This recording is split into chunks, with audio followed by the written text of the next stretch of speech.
दोस्तों, एक लड़का बहुत ही ज्यादा गरीब होता है। उसकी जिंदगी काफी गरीबी में कट रही थी, लेकिन अचानक उसके जिंदगी में कुछ ऐसा होता है कि वो देखते ही देखते रातों रात अमीर बन जाता है। जब वो अमीर बन जाता है तो उसकी लाइफ स्टाइल चेंज हो जाती है, उसकी सोच बदल जाती है। अब वो अपने रिश्तेदारों से, अपने घर वालों से, अपने माता पिता से दूरियां बनाने लगता है। अब वो अपनी लाइफ में किसी भी तरह का रोक टोक बर्दाश्त नहीं करता। अब सिर्फ और सिर्फ अपनी जिंदगी को एंजॉय करना चाहता था, मौज मस्ती करना चाहता था, और इसके लिए वो अपने आवारा दोस्तों का साथ पकड़ लेता है। आवारा दोस्तों के साथ रहने लगता है, शराब पीने लगता है, जुआ खेलने लगता है, एंजॉय करने लगता है लाइफ को। यहाँ तक कि दोस्तों, अपनी पत्नी, जिसको 3 साल पहले उसने शादी करके लाया था, अपनी पत्नी को भी त्याग देता है, अपनी पत्नी को भी तलाक दे देता है। लेकिन एक दिन कुछ ऐसा होता है, अपने दोस्तों के साथ, अपने 4-5 दोस्तों के साथ अयोध्या के राम मंदिर में दर्शन करने के लिए जाता है। जब वो राम मंदिर में दर्शन करने के लिए जाता है तो उसके साथ एक ऐसी घटना घटती है जिसे सुनने के बाद आप भी हैरान और परेशान हो जाएंगे। दोस्तों, उसके साथ क्या हुआ था, उसके साथ कौन सी ऐसी घटना घटी थी, सब कुछ जानेंगे इस वीडियो के माध्यम से। इस वीडियो में आगे बढ़े उससे पहले मेरा आप सबसे निवेदन है, आप सबसे विनती है कि अगर आपने इस चैनल को अभी तक सब्सक्राइब नहीं किया तो चैनल को सब्सक्राइब कर लीजिएगा। वीडियो को लाइक करके अपने दोस्तों को शेयर कर दीजिए। चलिए बढ़ते हैं आज की कहानी की तरफ। दोस्तों, उत्तर प्रदेश के अयोध्या जिले का रहने वाला विपिन मिश्रा अपनी पत्नी नम्रता के साथ काफी गरीबी में, काफी तंगहाली में अपनी जीवन किसी भी तरह से काट रहा था। वो उत्तर प्रदेश बिजली बोर्ड में एक लेबर का काम करता था, और जगह जगह पोल गाड़ना, लाइन खींचना और उन सब चीजों में लेबरई का काम करता था। और जो पैसे थोड़ा बहुत मिलते थे उसी में दोनों पति पत्नी का किसी भी तरह से काम चलता था। उसके माता पिता गांव में रहते थे। कभी कभी उसके माता पिता भी इन लोगों के पास आते थे, तो माता पिता का भी खर्चा बढ़ जाता था। ये किसी भी तरह से जुगाड़ करके और अपने घर का खर्चा चला रहा था। लेकिन विपिन मिश्रा काफी मेहनती था। लोगों के साथ उसकी बातचीत करने का ढंग काफी अच्छा था। जितने भी बिजली विभाग के अधिकारी थे उनके साथ इसका बैठना उठना और उन लोगों से काफी अच्छे तरीके से बिहेव करना, ये इसको काफी अच्छे तरीके से आता था। जो बिजली विभाग में जितने ठेकेदार थे, ठेकेदारों के साथ इसका काफी अच्छा बिहेव था। ये इतना ज्यादा मेहनती था कि इसका ठेकेदार जो था वो भी इसे बहुत पसंद करता था। कभी कभी जब ठेकेदार इधर उधर कहीं जाता था तो जहां पर भी, जिस साइट पर भी काम चलता था, इसी के हैंडओवर करके जाता था और कहता था कि ध्यान से इस चीज को देखना। थोड़े दिन बीतते हैं, ये इतना मेहनती होता है, मेहनत का इतना ज्यादा काम करता है कि थोड़े दिन के बाद जिस ठेकेदार के साथ ये काम कर रहा था वो ठेकेदार इसे अपना मुंशी बना देता है। जब ये मुंशी बन जाता है और फिर उसके बाद बिजली विभाग के अधिकारियों के साथ बैठना उठना शुरू कर देता है, उनसे अच्छे तरीके से बातें करने लगता है। बिजली विभाग के अधिकारियों का कोई भी काम होता है, कोई भी पारिवारिक, कोई घर का काम, कोई बच्चों का काम उनके होता है, वो ये भाग करके किसी भी तरीके से कर देता है या अपने किसी आदमी को भेज करके करवा देता है। इससे बिजली विभाग वाले भी इससे काफी खुश रहते हैं। अब ठेकेदार भी इससे काफी खुश रहने लगता था, क्योंकि अब ठेकेदार का मुंशी बन गया था और काफी ईमानदारी से काम कर रहा था। धीरे धीरे इसका ठेकेदार भी इसे काफी पसंद करने लगता है। इसके जितने भी बिजली विभाग के अधिकारी थे, काफी सारे इसको लाइक करने लग जाते हैं। अब ये सोचता है कि चलो यार, अब सारे लोगों से मेरा अच्छे तरीके से बातचीत हो गया है, छोटा मोटा कोई ठेका वगैरह शुरू करता हूँ। और फिर अपने ठेकेदार से और अपने बिजली विभाग के अधिकारियों से बात करता है। ठेकेदार कहता है, हाँ, छोटा मोटा कोई तार वगैरह खींचना, कहीं पोल वगैरह गाड़ना है, ये सब तुम ले लिया करो मेरे से ही और अपना काम करवाओ। और फिर ये कहीं पर 2-4 पोल गाड़ना है और कहीं किसी का तार खींचना है, ये सब छोटा मोटा ठेका लेकर के ये काम करवाने लग जाता है। धीरे धीरे देखते ही देखते इसके पास काफी बड़े बड़े प्रोजेक्ट आने लगते हैं, क्योंकि बिजली विभाग के अधिकारियों से इसका काफी अच्छा संबंध था। ये डायरेक्ट बिजली विभाग के अधिकारियों से जाकर के मिल करके और बड़े बड़े प्रोजेक्ट लेने लग जाता है और बड़े बड़े काम करने लग जाता है। इतनी ईमानदारी से काम करता है कि ये किसी भी प्रोजेक्ट में हाथ लगाता है तो उसे, जितने भी अधिकारी हैं, सबसे पहले इसे ही देने के बारे में सोचते हैं। दोस्तों, देखते ही देखते कुछ ही दिनों में ये काफी अमीर बन जाता है, काफी बड़ा आदमी बन जाता है। जब इसके घर वालों को, इसके माता पिता को इसके बारे में पता चलता है कि हमारा बेटा तो काफी बड़ा आदमी बन गया, जब इसकी पत्नी को पता चलता है कि हमारा पति तो धीरे धीरे, देखते ही देखते, चंद दिनों में ही, चंद सालों में ही इतना बड़ा आदमी बन गया, तो घर में काफी खुशी का माहौल होता है। लेकिन दोस्तों, कहते हैं कि जब पैसा और लक्ष्मी जब आती है तो आदमी की जो बुद्धि होती है, एक अच्छा व्यक्ति होता है, अच्छी सोच वाला जब व्यक्ति होता है तो अपने आप को आगे बढ़ा लेता है। लेकिन अगर जो कम पढ़ा लिखा होता है, कम बुद्धि जिसके पास होती है, वो नेगेटिव चीजों की तरफ अग्रसर होने लग जाता है। और वही चीज इसके साथ होता है। ये इसके पास जब पैसा आने लगता है तो ये अपने परिवार के ऊपर पैसा खर्च करने के बजाय ये अब अपने दोस्तों के साथ मौज मस्ती में पैसा लगाने लगता है। दोस्तों के साथ घूमना, मौज मस्ती करना, दारू शराब पीना, सट्टे खेलना, इन सब चीजों में ये पैसे खर्चा करने लग जाता है। और अपनी जिंदगी में अब किसी तरह का रुकावट नहीं चाहता है ये। अगर इसके माँ बाप इसको कोई रोकते हैं, टोकते हैं, तो ये अपने माँ बाप को भी डांट देता था। इसलिए इसके माँ बाप अब इसको बोलना ही छोड़ देते हैं। लेकिन इसकी पत्नी जो होती है नम्रता, नम्रता काफी समझदार लेडीज होती है। वो इसे बार बार समझाती है, कहती है कि देखो, पैसा हर आदमी कमाता है, लेकिन पैसे को बचाना आना चाहिए। आज आपके पास पैसे हैं तो आप इन पैसों को इस तरह से उड़ा रहे हो, कल के दिन ये जब आपके पास पैसे नहीं होंगे तो भीख मांगने की नौबत आ जाएगी। इसलिए आज पैसे बचा लो और जिस रास्ते पर आप चल रहे हो, नशे की तरफ, सट्टे की तरफ, अपने आवारा दोस्तों के साथ में जो चल रहे हो, ये आपकी जिंदगी को बर्बाद कर देंगे। लेकिन इसके सिर पर मौज मस्ती का भूत सवार था। ये अपनी पत्नी की कोई भी बात नहीं मानता है। ये रात दिन नशे में धुत रहता है। इसके पास ऐसे पैसा, घनेरों पैसा आने लग जाता है, कई ठेके इसके चलने लग जाते हैं। पैसे की कोई वैल्यू नहीं होती है इसको। और पत्नी जब भी ये आता है, नशा करके घर में आता है, तो पत्नी इसको मना करती है कि ये सब काम मत करो, सुधर जाओ। जब पत्नी इसको रोक टोक करने लगती है तो कई कई दिन ये घर भी नहीं आता है और बाहर ही होटलों में अपने दोस्तों के साथ मौज मस्ती करने लगता है। अब तो लड़कीबाजी भी इसने शुरू कर दिया। अब इसे अपनी पत्नी का कोई जरूरत ही नहीं महसूस हो रहा था। दोस्तों, जब इसकी पत्नी को इससे पता चल जाता है तो इस पत्नी को इसके लोग कहते हैं कि देखो, तुम इसके साथ अपनी जिंदगी बर्बाद मत करो, यहाँ से तुम चले जाओ, अपने गांव चले जाओ या कहीं और चले जाओ। लेकिन उसकी पत्नी कहती है नहीं। पत्नी का फर्ज होता है कि पति के लास्ट समय तक पति को सुधारने की कोशिश करना, और मैं लास्ट टाइम तक इसको सुधारने की कोशिश करूंगा। गलत रास्ते पर इसको जाने से मैं बचाऊंगी। और नम्रता रात दिन लगी रहती है। जब तक ये घर नहीं आता, नम्रता खाना नहीं खाती थी और इसके इंतजार में बैठी रहती थी। जब ये घर आता तो इसे समझाने लगती, इसे प्यार से समझाती, बहुत ही अच्छे ढंग से कि ये सब काम मत करो, कल के दिन हमारा परिवार बढ़ेगा, हमारे बाल बच्चे भी होंगे, और इस तरह से तुम पैसे की बर्बादी करोगे तो अच्छा नहीं है। वो दिन भी तुमने देखा है, मैंने देखा है, जब हम लोग गरीबी में समय काट रहे थे। वो दिन क्यों भूल गए तुम इतना जल्दी? वो समय को याद करके और अपने पैसे को सेव करो, अपने आप को बचाओ। जिन दोस्तों के साथ, जिन आवारा दोस्तों के साथ तुम रह रहे हो, ये आवारा दोस्त सिर्फ और सिर्फ तुम्हारे पैसे से प्यार करते हैं। कल के दिन तुम्हारे पास पैसा नहीं होगा तो यही दोस्त तुम्हें लात मार करके दूर कर देंगे।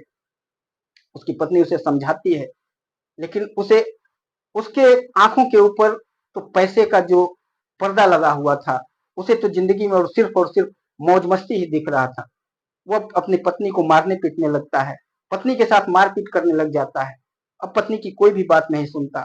पत्नी भी हैरान और परेशान हो जाती है, और परेशान होने के बाद फिर वो अपने गांव चली जाती है। दोस्तों, उस पत्नी काफी कोशिश करती है कि इसको किसी तरह से सुधार दूं। हर दिन वो मारता पीटता था इसको, लेकिन तब भी इसका मारपीट खा के भी इसे हर दिन सुधारने की पत्नी कोशिश करती है, लेकिन ये पत्नी की किसी भी बात को नहीं मानता है। एक दिन परेशान होकर के पत्नी इसे कहती है कि मैं अब तुम्हें छोड़ करके मैं अपने गांव चली जाऊंगी। तो ये कहता है कि इससे बड़ी खुशी की बात क्या होगी? तुम्हें कल जाने से अच्छा है कि आज ही चले जाओ। तुम्हारी, मुझे, मेरे लाइफ में तुम्हारी कोई जरूरत ही नहीं है। तुम्हारे जैसे तो हजारों लड़कियां और औरतें मेरे पास हैं। दोस्तों, जब ये पत्नी ये सुनती है तो उसके आंखों से आंसू बहने लग जाते हैं, और पत्नी उसी दिन अपना बैग उठाती है, झोला उठाती है और अपने गांव चली जाती है। पत्नी नम्रता भी वहीं पर अयोध्या में ही एक गांव है, उसी गांव की रहने वाली थी। वहां से तकरीबन 5-6 किलोमीटर की ही दूरी पर उसका घर था। वो अपने घर चली जाती है। उसके घर का भी हालत काफी खराब था। उसके माता पिता हमेशा बीमार रहते थे, दो छोटे छोटे भाई थे। वहां भी बड़ी मुश्किल से ही उसके घर का खर्चा बर्चा चलता था। अब वो सोचती है कि मैं अगर यहाँ आ करके अपने माता पिता के ऊपर अगर बर्डन बनूंगी, उनके सिर के ऊपर बोझ बनूंगी, तो अच्छा नहीं है। तो जैसे ही अपने गांव आती है, वो इधर उधर हाथ पैर मारने लग जाती है कि कहीं न कहीं कोई छोटा मोटा काम मिल जाए। तभी उसे पता चलता है कि यहाँ पर जो औरतें हैं, ये डेली अयोध्या मंदिर में जाती हैं, और वहां पर सुबह से लेकर शाम तक कुछ काम होता है, वो काम करते हैं और काम करने के बाद शाम को पैसा रुपया लेकर के फिर घर आ जाती है। जब इसे ये बातें पता चलता है तो ये उन औरतों के साथ पास जाती है और उनसे मिलती है, कहती है कि मुझे भी कोई अपने साथ अपनी कोई नौकरी वगैरह जो आप लोग करती हैं सुबह से शाम तक, वो मुझे भी दिला दो। तभी उसमें से एक औरत जो एक महिला होती है कहती है कि हाँ, कोई दिक्कत नहीं, हम लोग सुबह डेली जाते हैं, वहां पर कोई ज्यादा काम नहीं है, वहां पर ठेकेदार हैं, ठेकेदार के पास कुछ काम होता है, जो वहां पर जो मंदिर में दर्शन करने के लिए लोग आते हैं, बड़े बड़े लोग, बड़े बड़े व्यापारी, इस देश के दूसरे दूसरे जगह से लोग आते हैं और यहाँ पर भंडारा करते हैं। कोई पूजा पाठ, कोई मन्नत करके रखता है, उसका यहाँ पर भंडारा, और हर दिन 2-4 भंडारा वहां पर चलता रहता है। उसी भंडारे का जो ठेकेदार है वो ठेका लेता है, उसी को ठेका देकर के भंडारा कराया जाता है और वहीं पर हम लोग काम करते हैं, पूड़ी बनाना, वहां पर खीर बनाना और ये सब चीजें, सब्जी बनाना, प्रसाद बनाना, ये वहां पर यही सब काम होता है। और शाम को 300-350 रुपए हम लोगों को सबको मिलता है। जब इसको पता चल जाता है कि सुबह से शाम तक 300-350 मिल जाएगा तो कोई बुरी बात नहीं है। और वो कहती है कि इसके अलावा खाने पीने के लिए प्रसाद भी ले सकते हैं, वहां पर पूरी वगैरह सब कुछ मिलता है, घर पर भी ले आ सकते हैं, घर वालों को भी खिला सकते हैं, कोई रोक टोक नहीं होता है। जब ये बात नम्रता जानती है तो नम्रता काफी खुश हो जाती है और कहती है कि चलो, माँ बाप का बोझ बनने से अच्छा है कि खाने पीने का भी बंदोबस्त हो जाएगा और वहां से ले आकर के माँ बाप को भी दे दूंगी और जो 300-400 रुपए बचेंगे उससे परिवार का खर्चा चलेगा, मेरे भाइयों का खर्चा चलेगा। और फिर उसके बाद सुबह वो पहुंच जाती है। जब सुबह उन महिलाओं के साथ जाती है तो महिलाएं, वहां का जो ठेकेदार होता है, अंकुर त्यागी नाम होता है, अंकुर त्यागी से जब इसको मिलाती हैं तो अंकुर त्यागी कहता है कि इसको काम सारे समझा दो और आज से तुम काम करना शुरू कर दो। वो काम करने लग जाती है, कुछ नहीं काम होता है, बस वहां पर जैसे घरों में पूड़ियाँ वगैरह बनाते हैं, सब्जी बनाते हैं, मिठाइयाँ बनाते हैं, वही सब चीजें वहां पर प्रसाद वगैरह बनाना होता है। वो ठेकेदार बड़े बड़े लोगों से ठेका लेता है, क्योंकि कोई दूसरे शहर से कोई व्यक्ति है और इस शहर में आकर के अयोध्या के राम मंदिर में अपना कुछ प्रोग्राम उसने करना है, तो वो कैसे अब यहाँ आकर के तो बनवाएगा नहीं भंडारा, यहाँ आकर के तो बंदोबस्त करवाएगा नहीं, इसलिए ठेकेदार को पकड़ लेता है और ठेकेदार उसका बंदोबस्त करके भंडारे का सारी चीजें बनवा करके और उससे हैंडओवर कर देता है। उसकी कुछ एक प्राइजेज होती हैं कि आप 500 आदमी का बनवाओगे तो इतना पैसा है, 1000 का बनवाओगे तो इतना पैसा है, 5000 का बनवाओगे तो इतना पैसा है। लेकिन जो ये अंकुर त्यागी था, ये 1000 से ऊपर के आदमियों का ही बनवाता था, इसके नीचे का अगर कोई भंडारा करवाता था वो नहीं बनवाता था। वो अंकुर त्यागी से मिलती है, उसके बाद जब भंडारा का सारा चीज देखती है कि कैसे कैसे ये लोग काम करवा रहे हैं, तो थोड़े दिन उसके साथ काम करने के बाद जब काम पूरा सीख लेती है तो सोचती है ये काम तो मैं भी कर सकती हूँ, मैं भी ये ठेका ले सकती हूँ और मैं भी करवा सकती हूँ। और फिर उसके बाद वो अपना काम शुरू कर देती है। कुछ लोगों से, कुछ महिलाएं जो बनाने वाली होती हैं, उन महिलाओं को अपने साथ मिलाती है और कहती है कि मैं अपना काम शुरू कर रही हूँ। ये लोग 1000 आदमी से ऊपर का बनवाते हैं, मैं 1000 आदमी से नीचे का ठेका लूंगी। किसी को 200 आदमी का भंडारा करना है, किसी को 500 का भंडारा करना है, तो उन लोगों का मैं ठेका लेकर के और काम करवाऊंगी।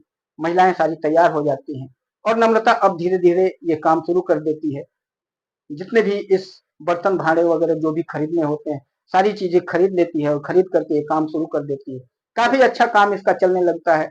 हर दिन 1-2 भंडारा उसको मिल जाता था और जब 1-2 भंडारा मिल जाता था तो काफी अच्छे पैसे उसके पास आ जाते थे। इसके परिवार का, इसके माता पिता के, इसके भाई बहनों का काफी अच्छे से काम चल रहा होता है। तभी एक दिन अचानक जो इसका पति होता है वो अपने दोस्तों के साथ वहां जाता है और वहां देखता है कि जगह जगह भंडारा हो रहा है, लोग बाहर से आकर, दूसरे दूसरे शहरों से आकर के भंडारा करवा रहे हैं और भंडारा का प्रसाद लोगों को बांटा जा रहा है, लोग खड़े हैं। तो वो वहां पर जाता है और एक लड़के से मिलता है, कहता है ये भंडारा यहाँ पर अगर करवाना होगा तो कैसे करवाना होगा, कैसे बंदोबस्त हो सकता है। तो फिर वो लड़का कहता है कि चलो मैं एक ठेकेदार से मिलवाता हूँ, वो सारी चीजें बनवा कर आपको रेडी करके रख देगा और उसके बाद आप भंडारा कर सकते हैं, सिर्फ आपको उस ठेकेदार को पैसे देने। वो अंकुर त्यागी के पास उसको लेकर के जाता है। अंकुर त्यागी के पास जब जाता है तो अंकुर त्यागी पूछता है, कहता है कितने लोगों का भंडारा आपको करवाना है। तो कहता है कि यही ज्यादा से ज्यादा 250-300 लोगों का। तो अंकुर त्यागी कहता है कि मैं 250-300 लोगों का भंडारा नहीं करता हूँ, मुझे कम से कम 1000 से ज्यादा के लोगों का भंडारा ही करता हूँ। और उसको फिर अंकुर त्यागी वापस कर देता है। वो वापस आता है तो फिर लड़का उससे पूछता है कि क्या हुआ, बातचीत हुआ? तो वो कहता है कि नहीं यार, वो तो बोल रहे हैं कि 1000 आदमी से ज्यादा का भंडारा होगा। तो लड़का कहता है, अरे आप मुझे पहले क्यों नहीं बताया कि आपको 200-300 लोगों का ही भंडारा करना है? 200-300 लोगों का भंडारा करना है तो चलो, मैं एक दीदी है उनसे मिलवाता हूँ, वो 200-300 लोगों का बंदोबस्त करवा देंगे। तभी वो लड़का फोन लगाता है नम्रता को। नम्रता उस दिन वहां नहीं गई होती, नम्रता अपने घर पर होती है, क्योंकि उस दिन नम्रता को कोई काम नहीं था। लेकिन वो लड़का फोन लगाता है, कहता है, दीदी एक व्यक्ति आए हैं जिनको भंडारा करवाना है, इनको 250-300 लोगों का भंडारा करवाना है, तुम थोड़ा आ जाओगी यहाँ पर? नम्रता कहती है, ठीक है, मैं 15-20 मिनट में पहुंच रही हूँ, क्योंकि वहां से 5-6 किलोमीटर ही दूर उसका घर होता है। नम्रता तुरंत अपनी स्कूटी से 5-6 किलोमीटर 15-20 मिनट में वहां पर पहुंच जाती है। और पहुंचने के बाद लड़के से मिलती है, कहती है कि कौन है वो आदमी? तो वहीं पर बगल में उसका पति वहां पर बैठा हुआ था। वो लड़का लेकर के नम्रता को जाता है और कहता है कि यही है। जैसे ही वो अपने पति को देखती है और जब वो अपनी पत्नी को देखता है, दोनों पति पत्नी एक दूसरे को देखते हैं और देखते ही रह जाते हैं। विपिन मिश्रा कहता है कि नम्रता, तुम यहाँ क्या कर रही हो? और नम्रता कहती है कि आप यहाँ किस लिए आए हैं? तो विपिन मिश्रा कहता है कि मैं यहाँ पर दोस्तों के साथ घूमने के लिए आया था, और यहाँ घूमने के दौरान मैंने सोचा कि चलो आया ही हूँ तो एक आध दिन और रुक जाता हूँ और यहाँ भंडारा करके चलता हूँ। तो नम्रता कहती है, बहुत ही अच्छी बात है, कम से कम आप जो गलत काम कर रहे थे वो तो कम से कम मुझे लग रहा है कि वो गलत काम छोड़ चुके हो, क्योंकि जब भंडारा और पूजा पाठ में आपका जब दिमाग लगने लगा तो हो सकता है कि वो गलत काम छोड़ चुके हो। तभी विपिन मिश्रा कहता है कि हाँ, मैं उन सब चीजों से थोड़ा सा अपने आप को दूर रख रहा हूँ, अभी पूरी तरह से मैं उन चीजों से बाहर नहीं निकल पाया हूँ, इसीलिए अपने आप को अध्यात्म की तरफ मोड़ रहा हूँ और इन पुण्य के कामों में, पूजा पाठ में अपने आप को लगा रहा हूँ। तभी नम्रता कहती है कि बहुत ही अच्छी बात है, कहिए, बताइए क्या करना है, कैसे करना है? तो कहता है कि मुझे 250-300 आदमियों का भंडारा करना है और मुझे पता चला है कि तुम ये सब काम करवा रही हो। वो कहती है कि हाँ, मैं तो करवा रही हूँ, कोई बुरा काम है क्या? तो विपिन कहता है, अरे नहीं, ये तो अच्छा काम है, पुण्य का काम है ये जो तुम कर रही हो, लेकिन मुझे नहीं अच्छा लग रहा है कि मेरी पत्नी यहाँ पर ऐसे भंडारा वगैरह का काम करे। तो कहती है कि अब कौन सी पत्नी, आपने तो तलाक दे करके मुझे छोड़ दिया था और आज 1 साल से ज्यादा हो गया तलाक दिए हुए आपको, और आज तक कभी ना आपने फोन किया, न देखने के लिए आया, तो अब कौन सी पत्नी? अब मैं कोई आपकी पत्नी नहीं हूँ, आपका रास्ता अलग है, मेरा रास्ता अलग है। आप जिस काम के लिए आए हो काम बताओ और अपना काम करो, यहाँ से चलते बोलो। विपिन मिश्रा अपनी पत्नी को देखते रहता है और कहता है कि मुझे 300 आदमियों का भंडारा करवाना है, इसके लिए कितना खर्चा आएगा, वो पैसे रुपए बताओ, और क्या क्या सामान लाना है वो सब मुझे लिस्ट बना करके दे दो। लिस्ट बना करके नम्रता उसको पकड़ा देती है, कहती है, पहले ये जाओ, ये सामान लेकर के आओ। विपिन कहता है कि अगर मैं जाऊंगा तो मुझे समझ में नहीं आया, तुम भी मेरे साथ क्यों नहीं चल रही हो? वहां पर तुम्हें सब सामान के बारे में, सब दुकानों के बारे में पता है, मेरे साथ चलो तो अच्छा रहेगा। तो नम्रता कहती है कि अगर मैं तुम्हारे साथ जाऊंगी तो दुकान वाले सब मेरा कमीशन उसमें से काट लेंगे, क्योंकि उनको पता है कि हमारा 10% कमीशन भी बनता है, तो तुम्हें और महंगा पड़ जाएगा, इसलिए तुम अकेले जाओ तो अच्छा है। विपिन मिश्रा कहता है कि कोई बात नहीं, जो भी कमीशन कमीशन जो भी कटना है कटने दो, लेकिन तुम मेरे साथ चलो। नम्रता कहती है, हाँ मुझे तो पता है कि आप तो करोड़पति आदमी हैं, आप तो पैसे वाले आदमी हैं, हम गरीबों के बारे में तो आप लोगों की कोई सोच नहीं होती, आप लोग जब मर्जी तब लात मार करके भगा देते हैं, आपके पास पैसे रुपए की क्या कमी है? चलिए। और लेकर के जाती है, पूरा सामान वगैरह खरीदवा करके लेकर के आती है, और जो उसके साथ काम करने वाले होते हैं उनको सामान हैंड ओवर कर देती है, जो महिलाएं होती हैं उनको हैंड ओवर कर देती है और कहती है, ये सब सामान लो और ये सारी चीजें, ये जो जो चीजें बनाना है ये सब बना करके रेडी कर दो, कल प्रसाद चढ़ाना है, कल इसको लोगों को भंडारा खिलाना है। दूसरे दिन जब सारा सामान तैयार हो जाता है तो नम्रता विपिन से कहती है कि सारा सामान तैयार हो गया है और ये पूरा सामान मैं गाड़ी में डलवा करके और मंदिर के पास लेकर के जा रही हूँ। एक तंबू वहां पर मैंने गड़वा दिया है और उसी तंबू के अंदर ये सारा प्रसाद रखा जाएगा, सारा भंडारा का सामान रखा जाएगा। तुम अपने दोस्तों को जो अपने साथ लेकर के आए हो उनको भी लेकर के आ जाना, और मेरे साथ जो काम करने वाली जो महिलाएं हैं सबको लेकर के मैं वहां रखूंगी और सब मिल करके भंडारा सबको अच्छे तरीके से खिला देंगे, सबको प्रसाद बांट दिया जाएगा। अपने समय से सारा सामान लेकर के नम्रता वहां पर मंदिर के पास उस तंबू में पहुंच जाती है, वहां सारा सामान लगवा देती है और विपिन भी अपने दोस्तों के साथ पहुंच जाता है और फिर भंडारे का काम शुरू हो जाता है। लोगों को भंडारा खिलाया जाने लगता है, प्रसाद बांटा जाने लगता है। विपिन और नम्रता दोनों एक साथ खड़े होते हैं, दोनों एक साथ प्रसाद बांट रहे थे। उन्हें देखने के बाद ऐसा लगता था जैसे कि दोनों पति पत्नी ही हैं, दोनों एक साथ ये पुण्य का काम कर रहे हैं और बांट रहे हैं। और जो भंडारा खाने वाले लोग थे, वो जब देखते हैं तो वो भी यही सोचते हैं कि दोनों पति पत्नी मिलकर के भंडारा कर रहे हैं। और काफी अच्छे तरीके से 4-5 घंटे भंडारा चलता है और बहुत ही बढ़िया ढंग से भंडारा संपन्न हो जाता है।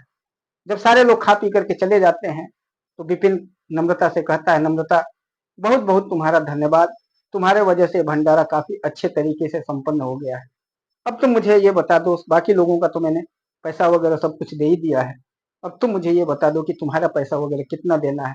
तुम्हारे जो लोगों की मजदूरी है या जो कुछ भी बनाने में जो खर्चा आया, इधर गाड़ी वगैरह का, तंबू वगैरह का, जो कुछ भी है सब तुमने किया है, इसका बता दो कितना पैसा होता है, सब कुछ मैं तुम्हें दे दूं। तभी नम्रता अपने पति की तरफ, विपिन की तरफ देखती है और कहती है कि बहुत ही पैसे वाले हो आप, मुझे पता है और मुझे पता था कि आप ऐसी ही बातें करोगे। आपके पास बहुत ज्यादा पैसा है, मेरे पास उतने पैसे नहीं है, मैं गरीब हूँ, लेकिन फिर भी मैं जानती हूँ कि कभी हम दोनों का साथ था, हम दोनों पति पत्नी हैं, आज भी हम पति पत्नी हैं। बेशक आपने त्याग दिया है, मुझे छोड़ दिया है, लेकिन मेरे दिलो दिमाग में आज भी मेरे आप पति परमेश्वर हैं। इसलिए अगर भंडारा आपने किया तो मेरा भी फर्ज बनता था कि अपने पति का सहयोग करना, इसलिए मैंने आपका सहयोग किया है। मुझे आपके पैसे की कोई जरूरत नहीं है। पति पत्नी मिलकर के अगर कोई पुण्य का काम करते हैं तो उसका फल ज्यादा मिलता है, ये कहा जाता है, लोग बूढ़े बुजुर्ग कहते हैं। इसलिए मैं आपका सहयोग कर रही थी और इसमें मैंने अपना हाथ बटाया, अपना कुछ जो कुछ भी मैंने लगाया इसी के लिए लगाया है। मुझे आपसे पैसे वगैरह की किसी चीज की जरूरत नहीं है। तभी विपिन नम्रता की तरफ देखने लगता है और विपिन की आंखों से कुछ एक दो बूंदे आंसू बह जाते हैं। विपिन देखता है और कहता है कि ये पत्नी, इतनी अच्छी पत्नी, इतनी अच्छी सोच वाली पत्नी को कैसे मैंने त्याग करके और उसे घर से भगा दिया था, कितना बड़ा पाप मैंने किया। विपिन अपने पत्नी के सामने कहता है, नम्रता मुझसे बहुत बड़ी गलती हो गई, मुझसे बहुत बड़ी भूल हो गई, मुझे माफ कर दोगी क्या? नम्रता कहती है, माफी किस चीज का, आपसे कोई गलती नहीं हुई, आपसे तो एक दंभ हुआ है। आपकी जो पैसे की, आपका जो घमंड आपके ऊपर, आपके सिर के ऊपर सवार होकर के घमंड बोल रहा था, उस टाइम आपके पास कोई रिश्ते नाते का कोई महत्व नहीं था। आपके लिए न माँ बाप की कोई कीमत थी, न पत्नी बच्चों की कोई कीमत थी। आप तो सिर्फ पैसे को ही महत्व दे रहे थे, इसलिए तो आपने मुझे त्याग दिया। आपके दोस्त जो आपको गलत रास्ते पर लेकर के जा रहे थे, जो आपको नशा करवा रहे थे, आपको इधर उधर फालतू घुमा रहे थे, वो आपको पसंद थे, हम लोग थोड़े पसंद थे। कहते हैं ना कि आदमी को गलत रास्ते पर ले जाने वाला आदमी उसे काफी अच्छा लगता है, लेकिन जो उसे सुधारने की कोशिश करता है वो उसको बुरा लगने लग जाता है। वही बुरा आपको मैं लगी। मैं आपको समझाती थी कि ऐसे गलत लोगों के साथ, ऐसे गलत दोस्तों के साथ मत रहो, एक दिन ये आपको बर्बाद कर देंगे, और मुझे आशा है कि आपको ये बर्बाद कर चुके होंगे। तभी विपिन कहता है, हाँ मेरे साथ ऐसा ही हुआ है, मेरे सारे पैसे, जितना भी पैसा रुपया मैंने कमाया था, ये सारे दोस्त लोगों ने लूट लिया, और लूटने के बाद मेरे ऊपर ही कई सारे केस लगवा दिए, कई सारी पुलिस केसेज हो गई और उसमें मुझे इन लोगों ने फंसा दिया। कई सारी केस अभी मेरे ऊपर चल रही हैं, मैं उसको लड़ रहा हूँ, लेकिन भगवान की दया से मेरे पास पैसे अभी भी आ रहे हैं। अब मैंने समझ लिया है कि ऐसे लोगों के साथ जो सिर्फ पैसे के साथी होते हैं और इनके साथ नहीं रहना है। इसलिए मैंने उन गलत लोगों को, जो मुझे नशा करवाते थे, मुझे फालतू का इधर उधर घुमाते थे, गलत कामों में इन्वॉल्व करते थे, उन सबका मैंने साथ छोड़ दिया है। अब मेरे साथ जो दोस्त हैं ये सब मेरे बिजनेस पार्टनर्स हैं और हम लोग काफी, कोई नशा इसमें नहीं करता है, हम लोग काफी अच्छे तरीके से रहते हैं, इसलिए ऐसे दोस्तों को मैंने बनाया है। तभी नम्रता कहती है कि यही चीजें तो मैं आपको उस समय भी समझा रही थी, मैं कह रही थी कि ऐसे गलत लोगों का संगत छोड़ दीजिए, ये सिर्फ और सिर्फ जब तक आपके पास पैसा है आपके आगे पीछे मंडराएंगे और कल का आपका ही पैसा लेकर के आपको गलत जगह फंसा देंगे, और वही हुआ आपके साथ। अच्छा हुआ कि आप अभी भी सुधर गए और आप भगवान में अपना मन लगा दिए। दोस्तों, फिर उसके बाद विपिन अपनी पत्नी से कहता है, विपिन कि नम्रता, मुझसे बहुत बड़ी भूल हो गई है, मुझसे गलती हो गई है और मैं उस गलती का प्रायश्चित करना चाहता हूँ, मुझे माफ कर दो। और घुटने के ऊपर बैठ जाता है और घुटने के ऊपर बैठ करके हाथ जोड़ करके माफी मांगने लग जाता है। नम्रता उसको कहती है कि ये सब ड्रामाबाजी मत करो, आपकी ड्रामाबाजी को मैं अच्छे तरीके से जानती हूँ, आप बहुत ही बड़े ड्रामेबाज हो। आपने कभी सोचा कि मैं जिस पत्नी को त्याग दे रहा हूँ, एक गरीब महिला को, जो कि कोई बहुत ज्यादा पढ़ी लिखी नहीं है, उसे छोड़ दे रहा हूँ, उसके माँ बाप भी गरीब हैं, वो कैसे अपना जीवन यापन करेगी, कैसे जिएगी। आप 1 साल हो गया आपको त्याग किए हुए, आपको छोड़े हुए, कभी ना आपने फोन किया और न कभी आप मिलने के लिए आए, क्या ये आपका फर्ज नहीं बन रहा था? तभी विपिन कहता है कि मुझसे बहुत बड़ी भूल हो गई, मैं गलत रास्ते पर चल गया था, मैं गलत लोगों के संगत, गलत लड़कियां, गलत औरतों के संगत में पड़ गया था, इसलिए मेरे से भूल हो गई है, अब मैं सही रास्ते पर आ गया हूँ, मुझे माफ कर दो। और फिर वो बार बार आंसू बहा रहा होता है और अपनी पत्नी को देख रहा होता है, लेकिन नम्रता तो बिल्कुल ही उससे खार खाई हुई थी। नम्रता के दिलो दिमाग में था कि मैं जीवन भर इससे कभी भी बात नहीं करूंगी, लेकिन वो घुटनों के बल बैठ जाता है और बैठने के बाद उससे माफी मांगता रहता है। जब वो नहीं मांगती है तो उसके पैरों को पकड़ लेता है और कहता है कि मैं तब तक तुम्हारे पैर नहीं छोड़ूंगा जब तक तुम मुझे माफ नहीं कर दोगी। वहां पर मंदिर में दर्शन करने के लिए हजारों की संख्या में लोग वहां पर अयोध्या मंदिर के चारों तरफ घूम रहे थे। जब देखते हैं कि एक व्यक्ति, एक लड़का, एक सुंदर महिला का पैर पकड़ करके और उससे माफी मांग रहा है, धीरे धीरे सारे लोग वहां पर इकट्ठा होने लग जाते हैं। सब देखना चाहते हैं कि ये क्या हो रहा है।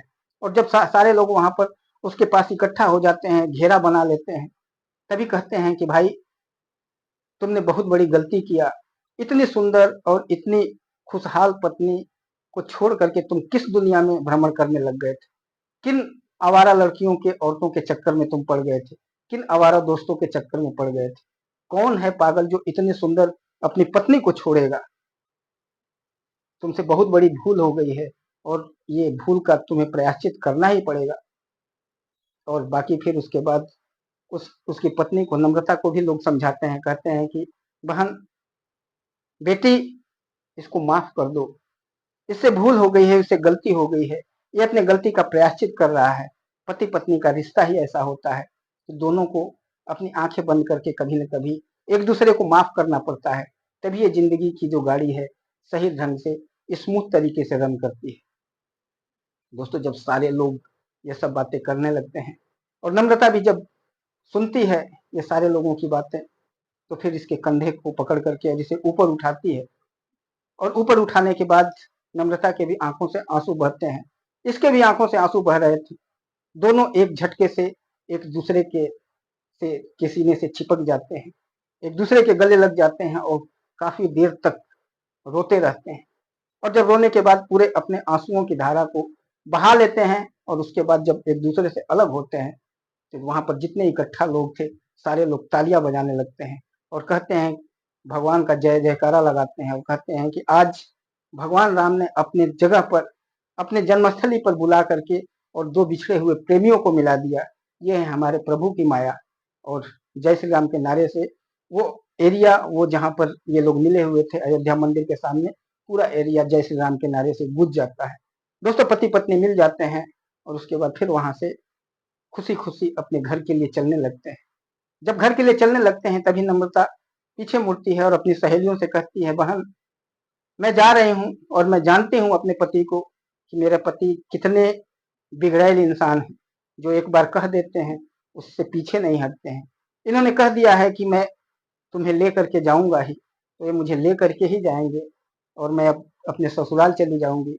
तो जो उसकी एक सबसे जिगरी जो सहेली होती है उसको कहती है कि बहन, ये पूरा जो बिजनेस है अपना, इसको तुम संभाल लेना अच्छे से और मैं जा रही हूँ। उसकी सहेली कहती है कि बहन, तुम जाओ, मैं सब कुछ अच्छे तरीके से संभाल लूंगी और बहुत ही ईमानदारी से लोगों का काम यहाँ पर करूंगी। उसे हैंड ओवर करके और फिर उसके बाद चली जाती है। दोनों पति पत्नी सीधे नम्रता के घर जाते हैं, उसके माता पिता से मिलते हैं और माता पिता से मिलने के बाद जब उसके माता पिता दोनों पति पत्नी को एक साथ देखते हैं, अपनी बेटी को काफी खुश देखते हैं, तो काफी खुश होते हैं, अपने दामाद को देख करके काफी खुश होते हैं और कहते हैं चलो देर आए दुरुस्त आए। उसके माता पिता काफी आशीर्वाद देते हैं और कहते हैं बेटी जाओ और अपने जीवन में फिर खुशहाली भर दो, अपने परिवार में, अपने सास ससुर के परिवार में को पूरी खुशियों से भर दो। वहां पर जो विपिन मिश्रा होता है वो अपने सास ससुर से कहता है कि मुझे पता है कि आप लोगों के पास पैसे रुपए की कमी है, आप लोग किसी भी तरह का चिंता मत करिएगा, किसी भी चीज की अगर जरूरत जब भी पड़ेगी मुझे एक बार सिर्फ फोन कर दीजिएगा, वो चीज मैं आपके पास भेजवा दूंगा। बच्चों को किसी भी तरह का कोई तकलीफ नहीं होना चाहिए। और उसके बाद वहां पर विपिन अपने एक दोस्त को बुलाता है, कहता है कि 50,000 रुपये निकालो और मेरे सास ससुर का भी दे दो। 50,000 रुपये दोस्त निकालता है और उसके सास ससुर को दे करके चला जाता है और कहता है कि इससे अपना खर्चा बर्चा चलाइएगा, फिर मैं हर हफ्ते 10 दिन पर आपको पैसा भिजवाता रहूंगा। अपनी पत्नी को लेकर के, नम्रता को लेकर के जब विपिन अपने घर जाता है तो उसके माता पिता देख करके अपनी बहू को काफी खुश हो जाते हैं, एकदम खुशी से झूम उठते हैं, क्योंकि वो तो इंतजार कर रहे थे कि मेरी बहू आए और मेरा बिगड़ा हुआ बेटा सुधरे।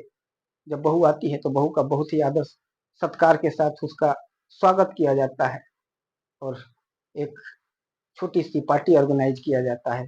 परिवार काफी खुशी पूर्वक रहने लग जाता है। माता पिता अपने बेटे और बहू को पा करके काफी प्रसन्न हो जाते हैं और कहते हैं कि भगवान राम ने इन दोनों बिछड़े हुए पति पत्नी को फिर से एक कर दिया। उसके बाद तो उनकी जिंदगी काफी खुशियों से भर जाती है। दोस्तों, ये कहानी बहुत ही दिलचस्प और बहुत ही मार्मिक थी। आपको कैसा लगा कमेंट बॉक्स में बताइए। और हाँ, कमेंट बॉक्स में एक बार जय श्री राम लिखना बिल्कुल ही मत भूलिएगा। जय श्री राम।